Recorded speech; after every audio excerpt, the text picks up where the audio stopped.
क्या 2025 की तरह 2026 में मार्केट में उतना ही उठापटक रहेगा? और इस खेल का सबसे बड़ा खिलाड़ी जो है ना, वो डोनाल्ड ट्रंप हैं। दिन भी बड़ा शानदार चुनते हैं, फ्राइडे को अक्सर ऐसे स्टेटमेंट आते हैं जो कि मार्केट पे सीधा असर करता है। हालांकि ये एसआईपी के फॉर्म में पैसा लगातार मार्केट में जा रहा है कि इस साल भी जो है ना, जो सोना जो है वो मार्केट से बेटर रिटर्न देगा। किसी न किसी कोने में तो कुछ रहेगा ही। रिटेल पब्लिक को ना अपना पोर्टफोलियो हेज नहीं करने आता था। इधर सोना बढ़ता रहता है, बाजार गिरता रहता है, तो कहीं ना कहीं पोर्टफोलियो एक बैलेंस, एक रिटर्न देता है। शेयर आपका गिर रहा है लगातार, तो चिंता ना करें, एकदम से पैनिक होकर के उसे निकलने की बजाय कोशिश करें हेज करने की।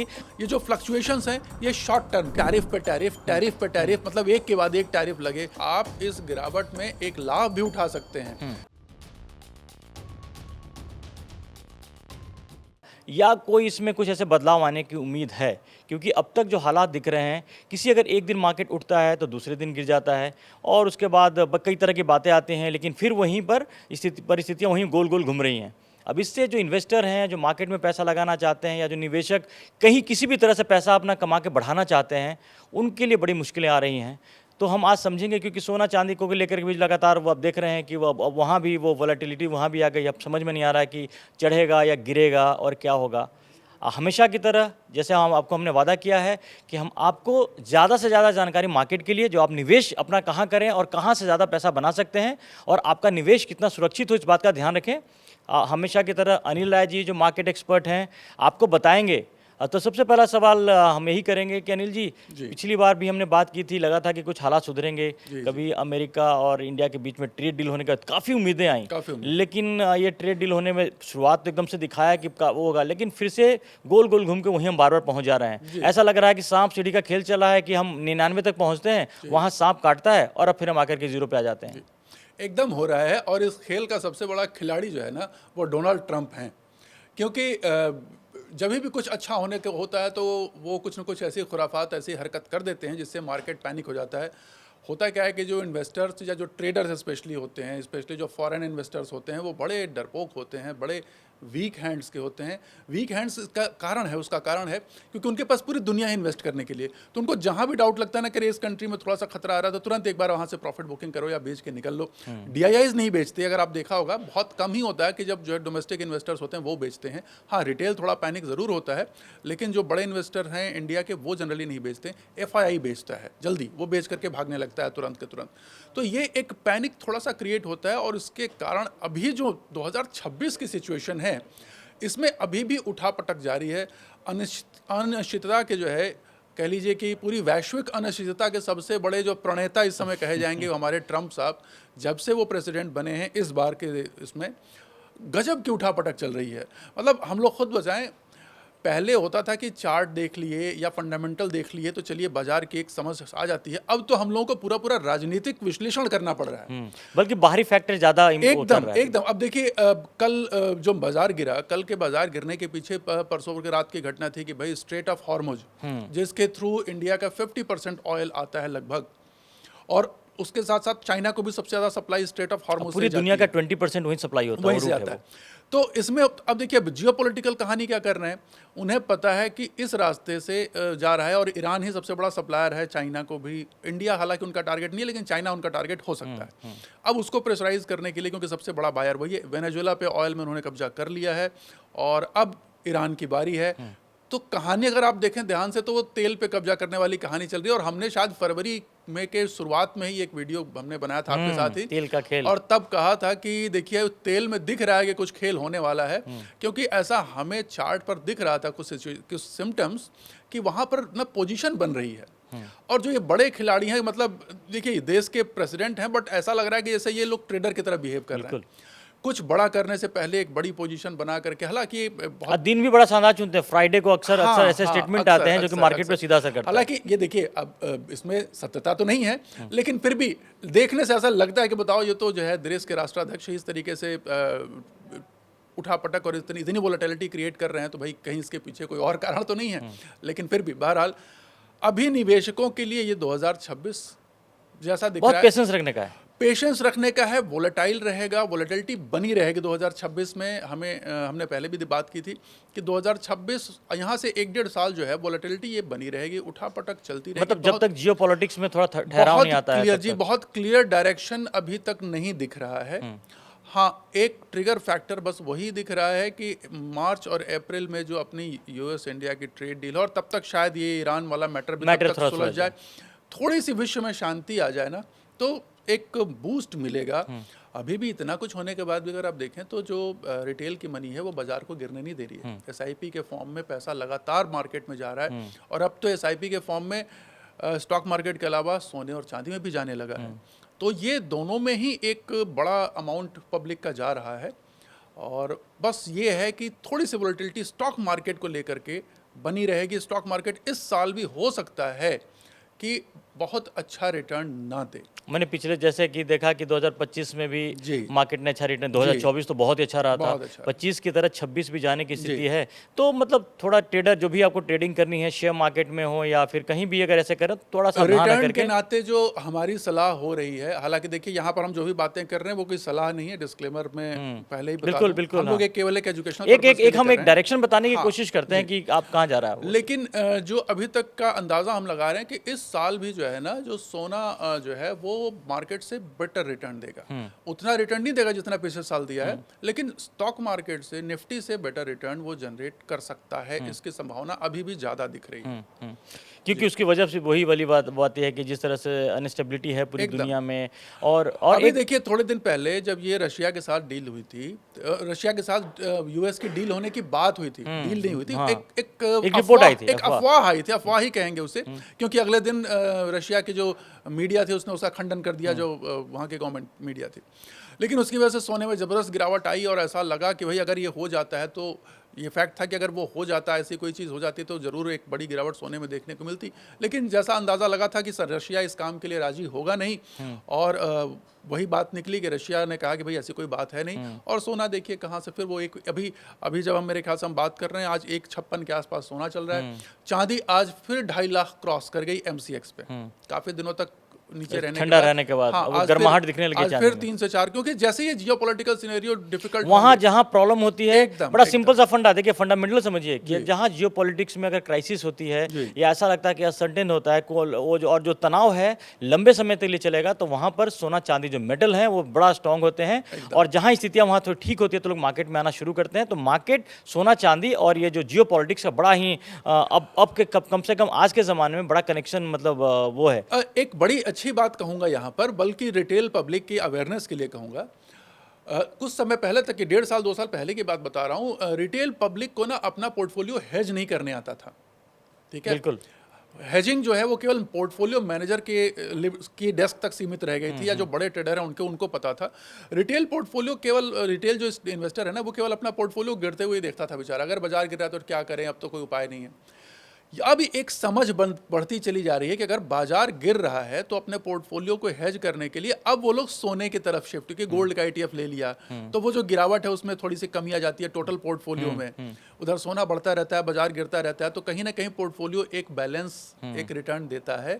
तो वो चीज़ जो है अब पब्लिक को समझ में आने लगी, और बड़े मैच्योर इन्वेस्टमेंट इन्वायरमेंट का ये एक परिणाम है। इसका मतलब कि हमारे देश का जो इन्वेस्टर है अब धीरे धीरे अवेयर हो रहा है, और आप जैसे मुहिम कर रहे हैं इस तरीके से लोग देख रहे हैं और सीख रहे हैं, और उसका असर बाजार मतलब पे अब इसको थोड़ा और सिंप्लीफाई करके बता दें कि जब किसी चीज़ में अगर आपका पैसा, अगर सपोज शेयर मार्केट में ही अगर आपने लगा, शेयर आपका गिर रहा है लगातार, तो चिंता ना करें, एकदम से पैनिक होकर के उसे निकलने के बजाय कोशिश करें हेज करने की। अब हेज का मतलब ये हो गया कि कहीं ऐसे जगह पे लगाएं पैसा जहां पर आपका पैसा पॉजिटिव की तरह दिखे, तो वो जो आपका है उस लॉस को बैलेंस करेगा और आप इंतजार कर सकते हैं, एक टाइम मिलेगा। हेजिंग का मतलब ये टेक्निकल वर्ड है, बट इसका मतलब होता है अपने रिस्क को कम करना, मिनिमाइज करना। तो ऐसे कौन से कदम उठाए जाए जिससे कि रिस्क, तो अगर शेयर बाजार गिर रहा है तो दूसरी तरफ उल्टा होता है, शेयर बाजार और सोना हमेशा एक दूसरे के जनरली उल्टे चलते हैं। तो एक तरफ अगर बाजार गिर रहा है तो सोने में निवेश आपके पोर्टफोलियो को समर्थन देगा, और जब लगे कि अब बाजार उठने वाला है तो सोने को बेच करके निकल जाइए, वो पैसा फिर से एक बार अच्छे शेयरों में डाल दीजिए, तो वहां से भी आपको एक, तो थोड़ी सी बुद्धिमानी के साथ आप अपने पोर्टफोलियो को बहुत बढ़िया तरीके से मैनेज कर, मतलब वही मिला जुला की स्थिति है कि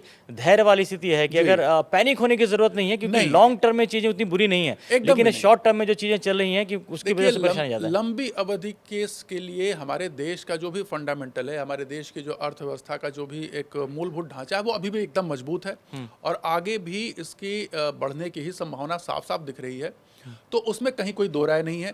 लॉन्ग टर्म के लिए कहीं कोई चिंता करने की बात ही नहीं है। ये जो फ्लक्चुएशंस हैं ये शॉर्ट टर्म के लिए। तो शॉर्ट टर्म फ्लक्चुएशंस के लिए जैसा कि हमने हम अपने कह लीजिए कि अपने क्लाइंट्स को हम बताते हैं, वही चीज़ आपके दर्शकों के साथ हमने शेयर कर दी कि भाई अपने पोर्टफोलियो को शॉर्ट टर्म फ्लक्चुएशन से बचाने के लिए आप ये तरीका अपना सकते हैं। हाँ, और इसमें अगर थोड़ा अगर देखें तो जो लोग म्यूचुअल फंड में इन्वेस्ट करते हैं एसआईपी के जरिए, उनके लिए एक तरह से बहुत बुरी स्थिति नहीं, आइडियल स्थिति है, क्योंकि जब उनको अभी जब वो ले रहे हैं तो उनको बाजार गिरे बाजार में उनको यूनिट्स मिल रहे हैं जो कि आगे उसका वो कर सकते हैं। एकदम देखिए, हमेशा एसआईपी वगैरह या म्यूचुअल फंड वगैरह के लिए नजरिया हमेशा 5 साल, कम से कम 5 साल का नजरिया रखें।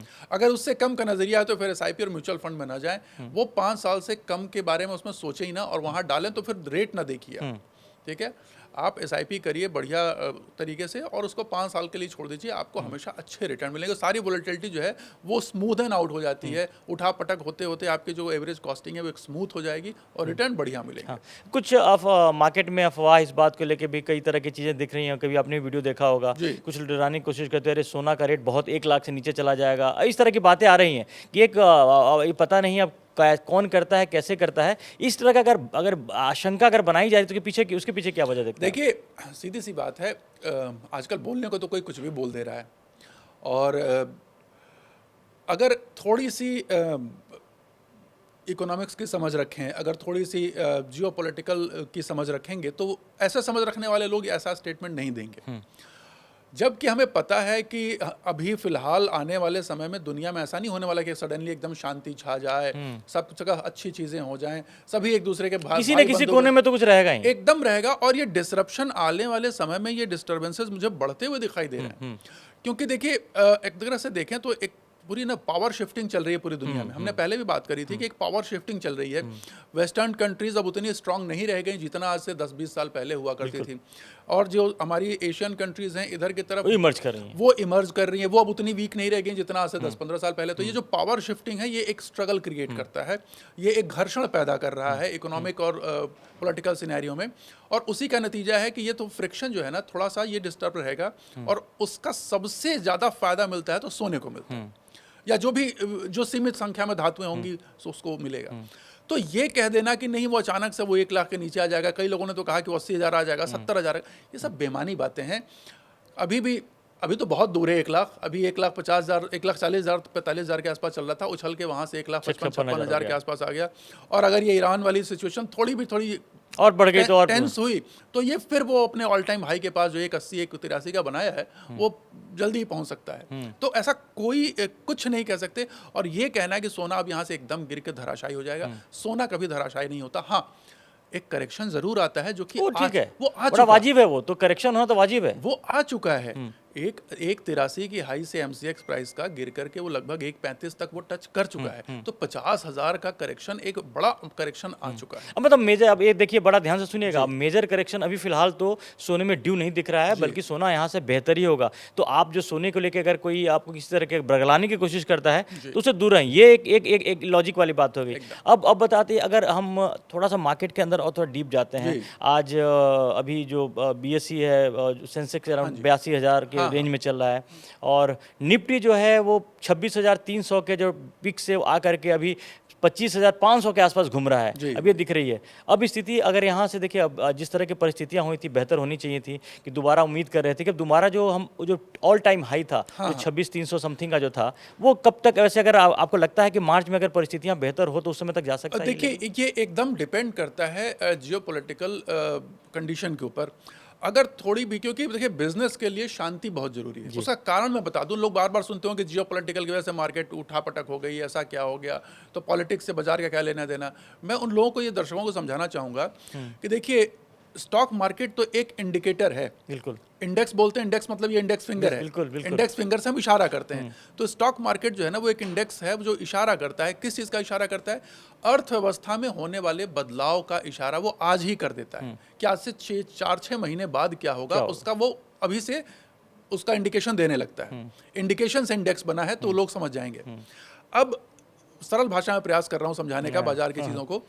अब दूसरी तरफ होता क्या है कि जब भी विश्व में कहीं अव्यवस्था फैलती है, कहीं लड़ाई युद्ध की संभावना होती है, तो बिजनेस जो व्यापार होता है ना, उस पर सबसे गहरा असर पड़, कहीं भी किसी भी देश के व्यापार को बढ़ने के लिए, और अगर बड़ी इकोनॉमी है तो उसके व्यापार को बढ़ने के लिए देश दुनिया में शांति होना इसलिए आवश्यक है क्योंकि लगभग सभी बिजनेस जो हैं, सारे बड़े बिजनेस और सप्लाई चेन एक दूसरे से जुड़े हुए हैं सर। सभी इंटरलिंक्ड हैं। पूरी दुनिया आज की डेट में एक दूसरे से कनेक्टेड है। हम एक ग्लोबल विलेज में आज की डेट में रह रहे हैं। वो एक गांव है कि एक कोने में कुछ हुआ तो उसका असर हर जगह होगा। बिल्कुल, ठीक है।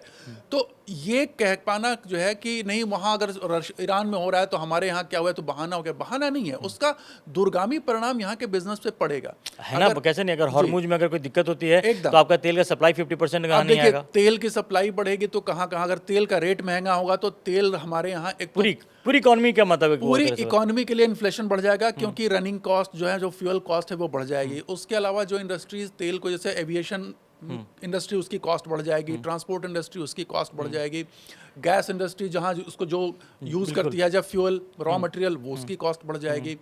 आपका जो टायर मैन्युफैक्चरिंग कंपनीज है उनकी कॉस्ट बढ़ जाएगी। है, सारी चीजें एक दूसरे से कनेक्टेड है। आप कॉमन सेंस लगा लीजिए कि पेट्रोल और गैस जहाँ जहाँ यूज होता है उनके लिए कॉस्ट बढ़ जाएगी, तो वो सारी चीजें आपकी लाइफ को अफेक्ट करेंगी और उनके प्रॉफिट मार्जिन को प्रेस करेंगी। उसमें भी जब आप डिपेंडेंट ही आपकी पूरी, आपकी 90% के करीब जो बाहर से मंगवाते हैं, इंपोर्ट करते हो आप, इंपोर्ट करते हैं, तो फिर उसमें तो आपके लिए समस्या तो बिल्कुल समस्या। तो ये थोड़ी सी समझ रखते ही समझ में आ जाएगा कि नहीं ये चीजें कैसे प्रभावित करती हैं।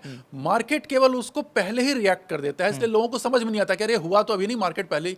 मार्केट जो है वो फ्यूचर या फॉरवर्ड लुकिंग मैकेनिज्म है, तो वो 6 महीने पहले की चीज को आज ही डिस्काउंट करने लगता है, यानी रिएक्शन आज ही देने लगता है। हाँ, लेकिन ओवरऑल जो हम बातें करते थे बार बार की एक अच्छी बात यह है कि ये जियोपॉलिटिक्स बेशक इन चीज़ों को प्रभावित कर रहा हो मार्केट को, लेकिन जो भारत की इकोनॉमी है वो बहुत मजबूत है, रोबस्ट है, बहुत मजबूत है। इतने उठा पटक के बाद अगर देखा जाए पिछले 1-1.5 साल में, तो धर्मेंद्र जी देखिए कितनी चीज़ों को हमने फेस किया। हमने कोविड फेस किया, कोविड के बाद उसके बाद अगर आपने देखा तो रशिया और यूक्रेन की वॉर हो गई। उसके बाद टैरिफ पे टैरिफ, मतलब एक के बाद एक टैरिफ लगे। फिर ये सिंदूर, ऑपरेशन सिंदूर हो गया। उसके बाद अगर आप देख रहे हैं तो ये ईरान के साथ कहानी हो गई। इतनी डिफिकल्टीज के बाद भी बाजार कहाँ गिरा, टिका हुआ है, टिका अपने भी अभी भी ऑल टाइम हाई से कहाँ बहुत दूर है, ज़्यादा दूर बहुत दूर नहीं है। बिल्कुल। तो ये चीज़ शो करती है कि हमारे रेजिलियंस जो बाजार की है वो कितनी अच्छी है, और जो हमारे देश की अर्थव्यवस्था पे इवन इन्वेस्टर्स का जो कॉन्फिडेंस है ना वो बहुत कमज़ोर नहीं हुआ है। हालांकि लोग बहुत तरह की बातें करते हैं कि आजकल लोग ब्लाइंडली बिलीव कर रहे हैं, ब्लाइंड फेथ है कि नहीं इकोनॉमी खराब नहीं। ये देखिए स्टेटमेंट कहने वाले तो दोनों तरीके से मिल जाएंगे, हम इसको पॉलिटिसाइज नहीं करने जाएंगे कि भाई कौन सा खेमा क्या कह रहा है, लेकिन अगर हम थोड़ा सा तटस्थ होकर के देखें तो पूरे विश्व में भारत देश की छवि आर्थिक, राजनीतिक और सामरिक इन तीनों दृष्टि से मजबूत हुई है, और दुनिया के सारे नेता इस बात को बोल के जा रहे हैं। तो भाई इसका असर तो अर्थव्यवस्था पे पड़ेगा ना, सीधी सी बात है। तो इतनी थोड़ी सी समझ रख करके आप एक पॉजिटिव मानसिकता के साथ, सकारात्मक धारणा के साथ निवेश करें, आपको लाभ होना एकदम अवश्यंभावी है। लाभ होगा। और देखिए हमेशा की तरह बोला कि जो 2-3 बड़ी बातें अनिल जी ने आपको कह दी कि सोना को लेकर घबराए नहीं, सोना अभी भी निवेश के लिए बहुत सुरक्षित जरिया है। और उसके अलावा मार्केट को लेकर जो स्थिति बनी हुई है, देखिए हमारा मार्केट, शेयर मार्केट ठीक है, स्टेबल है, लेकिन जिस तरह से जियोपॉलिटिकल सिनारियो की वजह से बार बार जो डिस्टर्बेंस हो रहा है, और खासकर जब डोनाल्ड ट्रंप की जो पॉलिसी है वो इतनी ज़्यादा फ्लक्चुएट कर रही है जिससे उसका नुकसान हो रहा है, तो हो सकता है कि जो ये साल है इसी तरह से, क्योंकि जो अभी ये मत मान कर चलिए कि ईरान और अमेरिका के बीच में स्थितियां एकदम से नॉर्मल हो जाएंगी, अगर युद्ध नहीं होता तब भी वो टाइम लगेगा, और कब क्या हो जाए कुछ भी कहना मुश्किल है। तो ऐसी परिस्थिति में हो सकता है कि एक 2026 का साल थोड़ा मतलब संभल के रहने की है, मार्केट को देख के वो करने की है, लेकिन लॉन्ग रन में भारत की जो अर्थव्यवस्था बहुत मजबूत है, निवेश के लिए सुरक्षित भी है, और आगे आने वाले टाइम में आपके लिए बहुत अच्छे समय भी आने बाकी हैं। हम यही उम्मीद करते हैं अनिल जी कि भारत का भी जो बेस्ट देखना बाकी है, एकदम और आप देखेंगे हम एकदम देखना बाकी है, और आप इस गिरावट में एक लाभ भी उठा सकते हैं कि जो बहुत फंडामेंटली स्ट्रांग कंपनीज हैं, जिनके रिजल्ट बहुत अच्छे हैं, जिनके परफॉर्मेंस बिजनेस का बहुत बढ़िया है, वो अगर आपको सस्ते दामों में मिले तो फिर कोई क्यों चूके, निकाल के रखिए इसको, बड़ी अच्छी बात है। तो इसका फायदा, अगर आप बुद्धिमान निवेशक हैं तो उसका फायदा भी आप उठा सकते हैं। तो फ्यूचर की तैयारी कर लीजिए, क्योंकि हो सकता है ये साल उतार चढ़ाव का रहे, लेकिन आने वाले टाइम में बहुत साल डेढ़ साल, देखिए साल डेढ़ साल का भी आप जब भी इन्वेस्टमेंट करते हैं, अगर म्यूचुअल फंड 5 साल के लिए अनिल जी बता रहे हैं, तो शेयर मार्केट भी ऐसा नहीं है कि कोई 1 महीने 2 महीने की आप लंबा, अगर अगर 1 डेढ़ साल का अगर वो करके चलते हैं आगे चलते, तो आप अभी जो अच्छे फंड हैं उनका अगर अभी आप रखते हैं जो कि सस्ते में मिल रहे हैं, तो बाद में उसका बड़ा फायदा आपको मिलेगा। तो अभी भी फ्यूचर सेविंग के लिए शेयर मार्केट बहुत बुरा नहीं है, बस संभल के देख करके, बाकी परिस्थितियों को देख करके मार्केट में आए, और घबराने की बिल्कुल भी ज़रूरत नहीं है, बस खाली नज़र बनाए रखिए। तो हमेशा की तरह अनिल जी, बहुत सारी आपने बहुत महत्वपूर्ण जानकारियाँ दी। हम फिर अगले हफ्ते अनिल जी के साथ फिर बैठेंगे, जब देखेंगे कि पूरी दुनिया में क्या हालात हैं, तब आपको बताएंगे कि 2026 और कितना बेहतर हो सकता है, या परिस्थितियाँ थोड़ी और आगे चलेंगी, इस पर हम बात करेंगे। आप आए, आपका बहुत बहुत धन्यवाद। बहुत बहुत धन्यवाद।